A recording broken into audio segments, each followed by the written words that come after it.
دوستو ہمارے نبی پاک مسجد میں تشریف فرما ہے، آس پاس آپ کے صحابہ اکرام موجود ہیں اور آپ ارشاد فرمانے لگے کہ ابھی جو شخص اس دروازے کے اندر سے داخل ہوگا وہ جنتی ہوگا۔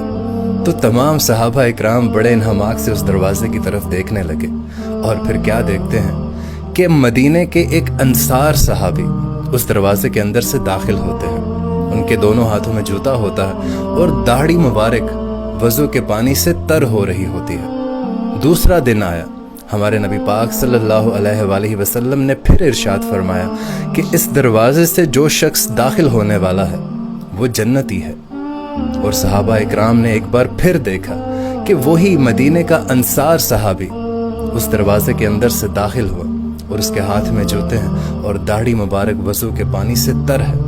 تیسرا دن آیا، ہمارے نبی پاک نے پھر ارشاد فرمایا کہ ابھی جو شخص اس دروازے کے اندر سے داخل ہوگا وہ جنتی ہے۔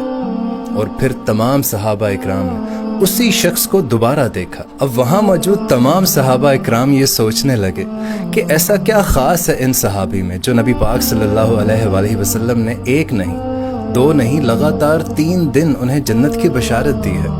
تو وہاں موجود تمام صحابہ اکرام میں ایک بہت بڑے صحابی موجود تھے جن کا نام ہے عبداللہ بن عمر، اور یہ اتنے عبادت گزار تھے کہ سارا سال روزے رکھا کرتے تھے، ساری رات نفل عبادت کیا کرتے تھے، تہجد پڑھتے تھے۔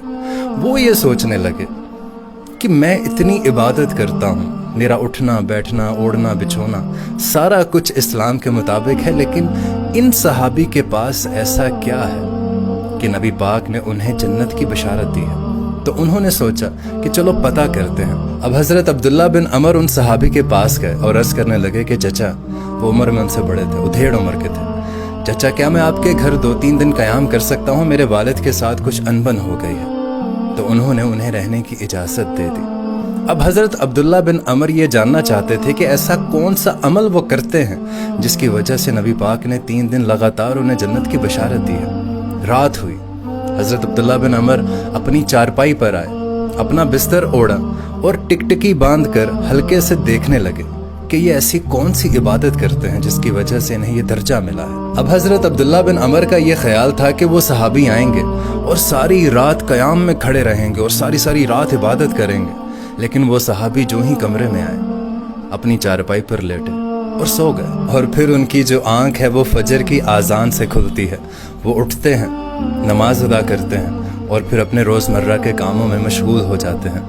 اب دوسرے دن بھی حضرت عبداللہ بن عمر یہ جاننے کی کوشش کرتے ہیں کہ شاید آج کی رات یہ صحابی رسول عبادت میں گزاریں، کچھ ایسی عبادت کریں جس سے مجھے یہ علم ہو سکے کہ ایسا یہ کون سا عمل کرتے ہیں۔ وہ پھر سے چادر لے کر ٹکٹکی باندھ کر چادر کے نیچے سے دیکھنے کی کوشش کرتے ہیں۔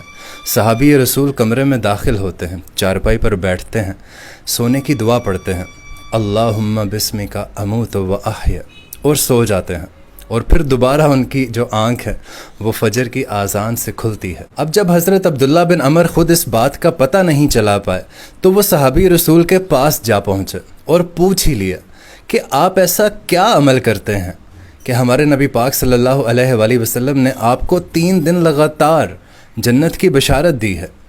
تو وہ صحابی عرض کرنے لگے کہ آپ 3 دن سے میرے گھر میں قیام پذیر ہیں، جو بھی میری روٹین ہے آپ اچھی طرح جانتے ہیں، اس کے علاوہ اور کوئی خاص عمل نہیں ہے، لیکن ایک شاید عمل ایسا ہو جو میں سمجھتا ہوں جس کی وجہ سے ہمارے نبی پاک نے مجھے یہ بشارت دی ہو۔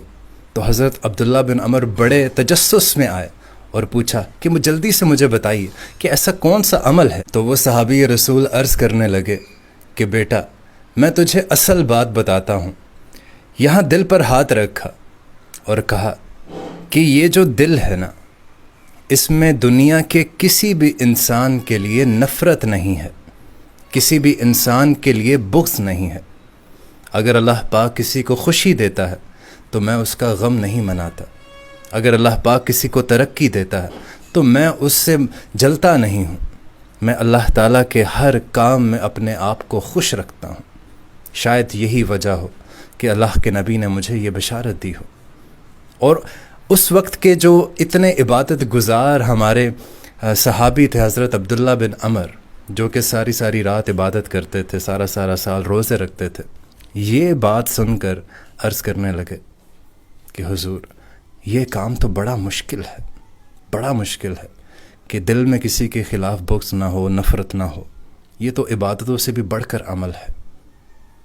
اتنے بڑے عالم، اتنے بڑے صحابی یہ کہہ رہے ہیں کہ یہ مشکل ہے، لیکن اس مشکل کے بعد جو آسانی ہے، جو راحت ہے، وہ جنت میں ہے.